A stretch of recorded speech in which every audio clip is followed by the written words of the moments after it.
Ministro sem visto agora tá com Mendonça, Fux e Cássio. E para nossa diversão, eles já estão até dizendo que perder visto é bom. E hoje nós precisamos falar também disto aqui, ó. Deltan Dallagnol tem 15 dias para pagar 135 mil reais a Lula por conta de PowerPoint, decide juiz. No final, eu vou te dizer por que isso aqui não me atinge, por que isso aqui não torna o meu dia nem uma vírgula pior, por que isso aqui nos fortalece. Então fica até o final que é muito importante você ouvir isso. E eu vou seguir dizendo para você meu bom dia, bom dia, bom dia, meu muito bom dia para vocês, queridos amigos não sancionados.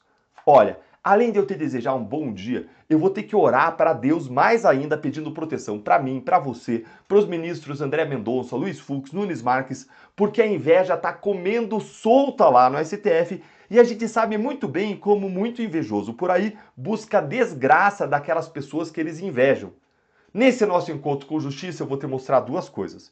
Primeiro, como que os ministros sancionados, eles estão lá se mordendo de inveja, roendo unha de inveja, a ponto de atacar os próprios colegas da imprensa. Segundo, eu vou te mostrar como a dor de cotovelo é tão grande, mas tão grande, que agora os ministros já estão até dizendo que é bom ser sancionado. Entenda como isso é bom, né? Bora direto para o primeiro ponto com essa coluna aqui que saiu na Bela Megali no jornal O Globo. Silêncio de Mendonça, Fux e Nunes Marques sobre revogação de vistos gera mal-estar no STF. Gente, olha a loucura, olha aqui o tamanho da inveja. O silêncio dos 3 magistrados do STF poupados pelo governo Donald Trump por terem seus vistos americanos revogados é considerado constrangedor, guarda essa palavra, constrangedor por integrantes da corte. Incomodados com a falta de gestos públicos e também privados dos ministros André Mendonça, Luiz Fux e Cássio Nunes Marques, os nomes que não foram sancionados pelos Estados Unidos, integrantes do STF compartilham nos bastidores o mal-estar com os colegas, mas deixam claro que evitarão trazer fissuras à tona. Então o silêncio dos 3 é constrangedor? Olha, me dá uma folga, viu? Constrangedores são esses ataques sujos, vis, covardes da imprensa. Constrangedores são os ministros que falam demais à imprensa, que dão dezenas de entrevistas, inclusive pré-julgando os casos e falando de casos em julgamento, que é proibido pela lei da magistratura. Constrangedores são os abusos de poder, as censuras, a perseguição, a destruição de famílias e de vidas. Tudo isso sim é constrangedor. E não os ministros que agem com decoro, como se espera de um juiz, e que não praticam abusos. Que baixaria é essa? Vocês queriam o quê? Que Mendonça, Fux, Nunes Marques fossem se jogar na fogueira pelos abusos praticados por vocês, outros ministros? Quem em sua sã consciência bota a mão no fogo por Alexandre de Moraes e seus abusos? A gente sabe até que tem gente aí no STF que faz isso, né? Mas é de se duvidar se faz em sã consciência ou se tem alguma coisa errada aí acontecendo por trás. Que absurdo, que baixaria, falta de dignidade, que coisa feia essa inveja desses ministros que estão na lama e que querem arrastar os outros pro chiqueiro junto com eles. Gente, olha o tamanho da inveja, olha que sentimento horroroso. Com o STF na mira de Trump e os ministros ameaçados de sofrer punições, a ordem é fortalecer o espírito de corpo e priorizar a unidade do tribunal. 3 ministros, que estão na lista dos vistos cancelados pelos Estados Unidos, relataram à coluna que não receberam nenhum gesto de solidariedade de Mendonça, Fux e Nunes Marques, nem de maneira reservada. A coluna apurou, no entanto, que ocorreram algumas conversas pontuais, como a de Fux com o presidente do STF, Luiz Roberto Barroso. O silêncio é eloquente. Quando 8 de 11 ministros de uma corte sofrem sanções e os únicos 3 que não estão entre os punidos não se manifestam, há um cenário de total constrangimento, resumiu um magistrado. O silêncio desses ministros diz muito mesmo. Diz que eles não concordam com os abusos praticados pela maioria dos integrantes da corte. Se eles achassem que as punições aplicadas aos ministros são injustas, as punições do Trump contra os 8 ministros são injustas, se eles achassem isso, eles estariam gritando com os outros. Iam estar falando abusos dos Estados Unidos, violação da soberania. Aliás, já vou fazer nessa semana um vídeo sobre o que é violação de soberania e o que é soberania. Gente, além de tudo, essa maioria de 8 ministros aí é egoísta. Porque se eu fosse um desses ministros e eu acreditasse de maneira honesta que eu estava fazendo a coisa certa, eu não ia ficar pedindo para as outras pessoas que discordam se sacrificarem junto comigo. Eu não ia pedir para que outras pessoas pagassem o preço e sofressem as consequências pelas minhas escolhas. Se vocês, ministros sancionados, acham que estão certos assim, por qual motivo vocês querem arrastar agora os outros para o abismo junto com vocês? Enfrentem as consequências das suas escolhas.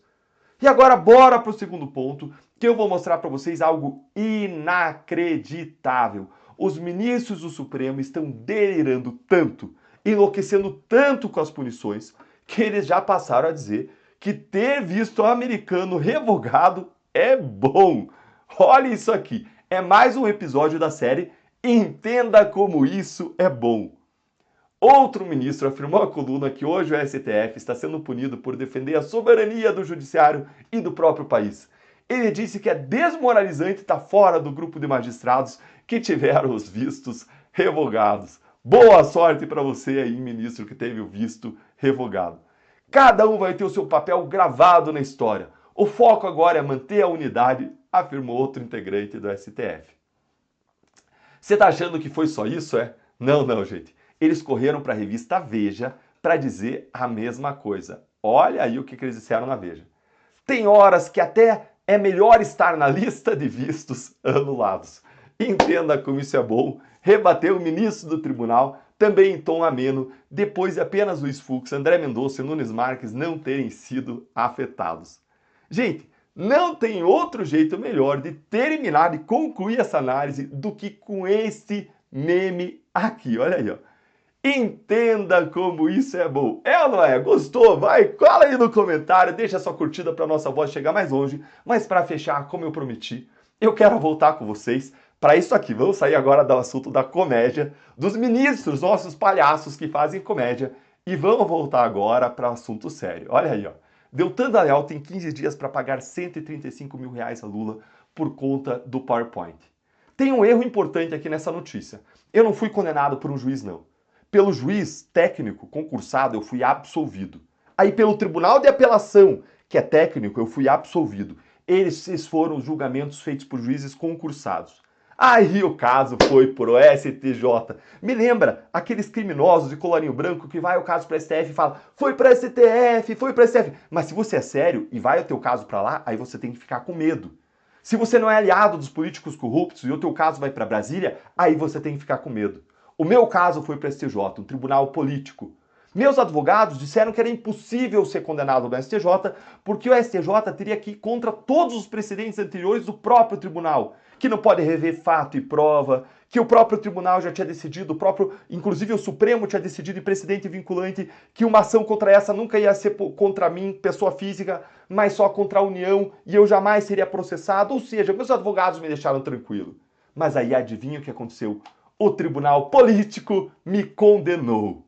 E eu faria de novo 1000 vezes a mesma coisa. Mesmo sabendo que seria condenado por um tribunal político, eu faria 1000 vezes de novo se eu tivesse 1000 vidas. Eu repetiria e eu repetiria, porque é preciso colocar na cadeia e não na presidência aqueles contra quem surgem fortes provas de corrupção. Eu fiz a coisa certa, eu não me dobrei ao sistema, eu não me arrependo. E quem deveria ser condenado são aqueles corruptos e aqueles que garantem aos corruptos a impunidade suprema.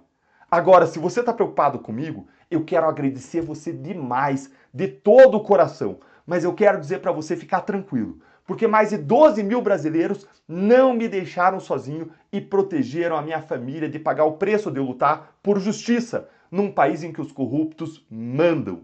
Mais de 12 mil brasileiros doaram, sem eu pedir, e em 48 horas, pequenos valores somaram mais de R$500 milhão.